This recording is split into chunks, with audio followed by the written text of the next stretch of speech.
également les meilleurs invités, avec notamment le cher Neil qu'on ne présente plus. Hein. Cet homme a une veste de clown pour nous montrer... Non, j'allais parler encore des premiers. Vas-y, je vais arrêter ça. Non, c'est bon. Bah du coup, Silas, est-ce que tu peux développer un peu par rapport à Weevil, ou est-ce que c'est tout ce que tu avais à dire par rapport à l'accord potentiel? Honnêtement, s'il est off-screen et que tout le monde est serein sur le... Je sais plus comment ça s'appelle, c'est l'île du Sphinx, je crois. Si tout le monde est serein sur place et tout, connaissant la fourberie de la marine, je pense qu'il y a un accord qui... C'est pas possible autrement. Il n'y a pas de dégâts apparents. Mais pour toi, il aurait pas pu le battre normalement? Pour toi, il peut pas le battre normalement? Ou c'est en termes de quoi? Qu'est-ce qui te fait penser à ça? C'est le Rokugo, c'est une fraude ou c'est quoi? C'est le fait que l'île n'est pas bougée. Non, Marco arrive, il n'y a pas eu de dégâts, il n'y a pas eu de... je pense que ces deux mecs-là, s'ils se tapent, il y a vraiment des ravages. Surtout que l'île, elle n'est pas affiliée au gouvernement mondial. Et on connaît la mentalité d'Aramaki là-dessus. Ouais, exactement. Rio, tu te souviens, c'était il y a longtemps, on avait essayé de déterminer d'où venaient Fujitora et Aramaki, du coup, qui n'était pas encore apparu. Au plan de recrutement de la marine. Très belle veste, Neil. Et là, du coup, on a un indice avec l'équipage d'Aramaki, techniquement.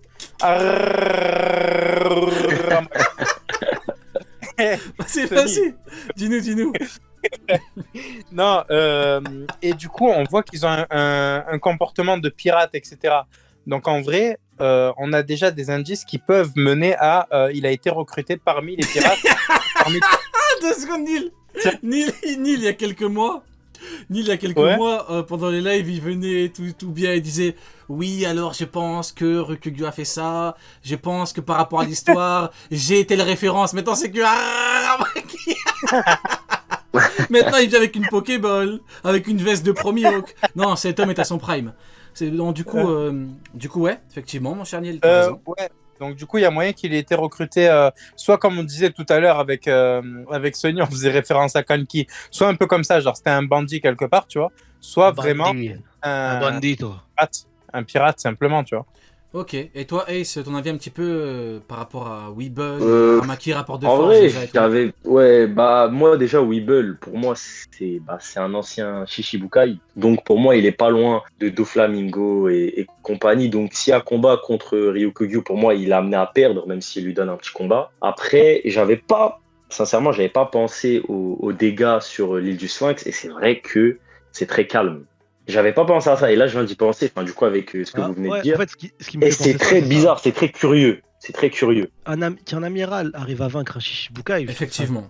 Ouais, mais Weeble, mais Weeble avait la force au même âge que Barbe Blanche. Ça veut pas dire que c'est la puissance complète de Barbe Blanche. Ouais, je sais bien, mais c'est important. Mais et surtout, le point le plus important, c'est que les pirates, tu vois, je les appelais les pirates. La marine, quand ils arrivent sur l'île, ils veulent quoi? Ils veulent le trésor de l'île. C'est ce qu'ils veulent. Et ils disent bien, vous n'êtes pas affiliés au gouvernement mondial. On peut tous vous massacrer. Votre vie, elle n'a pas de valeur. Et ils appellent qui? Ils appellent Aramaki, qui est le lieutenant en chef, le boss de cette mentalité-là. Ouais. C'est ce qu'il dit à Wano. Il dit, moi, je m'en fous. Vous valez rien tous là. Je peux vous tuer. Votre vie, vous n'êtes pas rattaché au Tenryubito. On s'en fout. Donc tu te dis que ce mec-là qui est arrivé sur l'île, il repart finalement. Et le pire, c'est que Weeble, il est en vie et il n'est pas KO parce qu'il appelle sa maman sur le navire quand il part. Donc c'est limite, il est conscient en plus, tu vois. Et le village, il va très bien, super. Donc la marine, il n'y avait pas Marco, ils ont abandonné le côté de vouloir rechercher le trésor. C'est ça où je me dis, il y a un truc un peu chelou, tu vois. Ouais, mais en vrai, t'as trouvé le truc parfait avec le terrain. Tu vois bien que le terrain, l'île, elle est pas ravagée. Mais surtout en termes de rapport de force pur, je me dis, je prends le même exemple, mais Jose, Crocodile. Crocodile, il a vanté Jose, il sait que c'est un monstre, il a dit quelle puissance, quelle vitesse. Jose allait l'écraser. Pour moi, le rapport de force qu'il y a entre un Aramaki et un Weeble, si on suit ce qu'on a eu dans le manga, si c'est un Shishi comme Doflamingo, il pourrait le battre, entre guillemets, facilement comme Jose pourrait battre Crocodile. Maintenant, effectivement, il y a vraiment 0 dégâts. Et Aramaki, quand il se change en gros monstre, reste à voir si... Non, c'est bizarre, t'as raison, c'est vraiment autour, c'est trop calme. Doflamingo, logiquement, il le bat... pas non plus facilement, hyper facilement, mais Doflamingo a très peu de chance de le battre. Hein. C'est vraiment... Il arrive devant lui, il dit je suis plus faible que toi, quoi. À la limite. Maintenant, reste à voir si Weevil est une exception parmi ce groupe-là.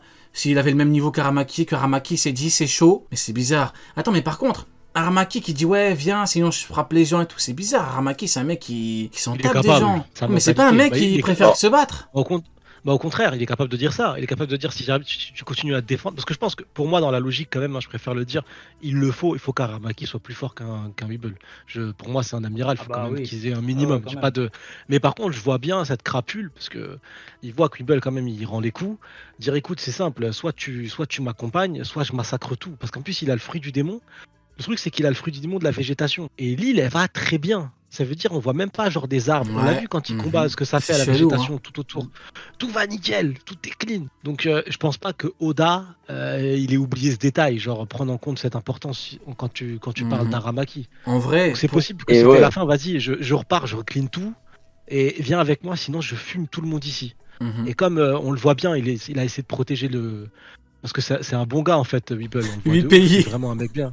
Puis... Ouais, il y a 8 villes et 8 pays. En vrai, Weeble, c'est 8 villes, par exemple, quand j'ai lu le scan, j'ai pas pris en compte tous les paramètres qu'on vient d'énoncer. Moi, j'ai plus lu le truc en mode ah ouais, Marco, c'est pas n'importe qui, tu vois. J'allais en parler. C'était la prochaine. En fait, moi je l'ai pris dans ce sens-là. Tu vois, Marco, c'est vraiment quelqu'un, on s'en rend pas compte. Et sur Onigashima, ok, il a eu son importance en tenant tête aux deux commandants, même si c'était très rapide. Voilà, il a eu son importance dans le scénario, dans l'histoire. Mais on n'a pas eu le même Marco que sur Marineford, où il était partout, tu vois. Il était partout, à droite, à gauche, Aokiji, Kizaru, Akainu, tu vois. Là, même, je reprends la Vivecard, il a fait jeu égaux avec les amiraux, avec un X plutôt sur les amiraux, c'est les 3.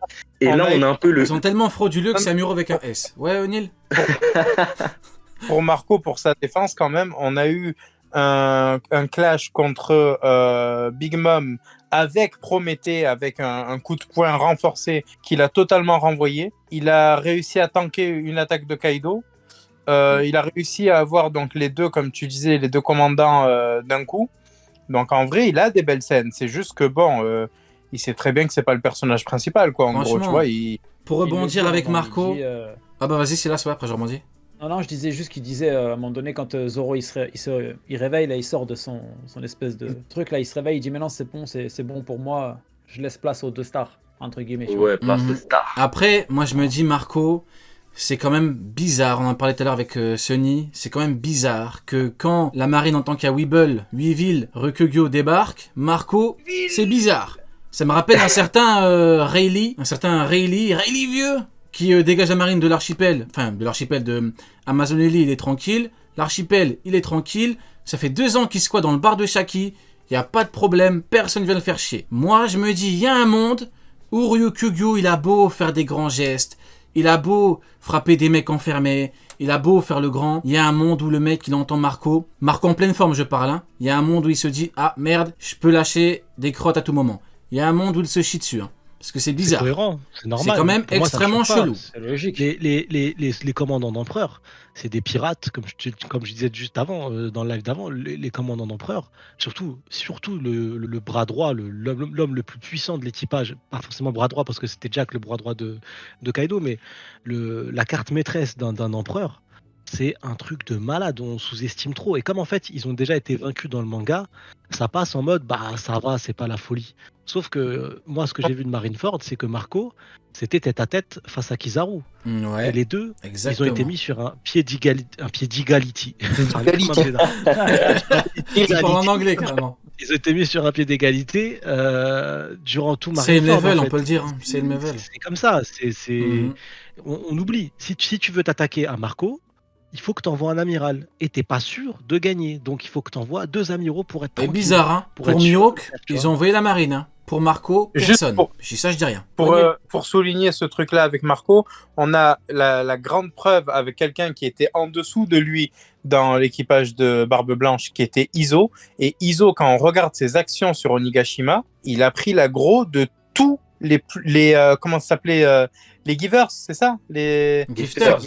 Ouais. Il a pris l'aggro de tous ces personnages-là sur l'île, à lui tout seul. Et en plus, il s'est tapé contre le CP0. En plus, il a tout fait. Il a tout fait sur cet arc. Marco, sur Onigashima, il faut dire la vérité, il y avait une problématique de puissance par rapport à son niveau. C'est-à-dire que le mec, c'était clairement un king. C'était un king, donc il aura fallu que King et Queen lui tombent dessus pour le mettre. Sinon, c'est pas possible. il était trop et fort. même Kaido. Oui, c'est trop compliqué. Mais voilà pourquoi, vous voyez, c'est comme quand on dit pour Marineford, voilà pourquoi certaines personnes ne peuvent pas avoir tel niveau. On l'a bien vu avec Marco, il était tellement fort, il y avait une problématique, l'autre a fait quoi? Bah, ils l'ont mêlé à deux contre un, parce que le mec est trop fort. Il fallait que Zoro se le prenne après. Mais bon. Et 2 Yonko, ou en tout cas, il tank 2 Yonko, pas en même temps, bien sûr, et 2 commandants. Donc, les 4 adversaires qu'il a au cours de l'art, c'est pas n'importe qui, quoi. Ouais, tu vois. Ouais. Et ça, il faut le repréciser. Moi, je voulais dire quoi? C'est qu'on a ce-ci, entre guillemets, le clone bizarre, qui, pour battre Lucci, utilise du granit marin, entre guillemets. Voilà, elle contourne un peu l'aspect puissance, plus l'aspect intellect pour pouvoir le battre, parce que de front, elle n'avait pas les capacités pour vaincre le CP0. Qu'est-ce qu'on a sur Marineford? Oh, comme c'est bizarre. Les granites marins sur Marco pour pouvoir battre Marco. Je dis ça, je dis rien. On peut pas attaquer de front Marco. C'est tout ce que j'ai à dire. Donc, la question, c'est... Ok, il a fait jeu égaux avec les amiraux, mais n'était-il pas un peu au-dessus de Kizaru sur Marineford? Oh là là. Oh là là là là. Je sais pas. Oh, j'aime. Mais moi, j'aime le langage des faits. J'aime le langage des faits. Moi, je pense que s'il y a un combat en 1v1, les deux, le combat, il se finit pas en one-shot et l'un peut vaincre l'autre. Ça dépend. Il dure 10 jours, le combat. Et l'un peut gagner. Ça me choque pas. Si on me dit qu'Kizaru a gagné au bout de 10 jours, je suis pas choqué. Si on me dit que Marco a gagné au bout de 10 jours, je suis pas choqué. Parce que pour moi, t'arrives sur des détails où genre le niveau il est tellement similaire que. Ouais, mais Amiral, quand même. Amiral, je vois pas ça quand même au niveau d'un second Yonko, tu vois. Non, je vois pas ça comme ça. Non, arrête ta clownerie. Attends, tu le vois comment? 2 secondes, laisse-le nous dire pourquoi. Amiral. Pourquoi? Il a démarré. Dis-nous, Nil, dis-nous. Tu vas rentrer dans ta Pokéball, je te préviens.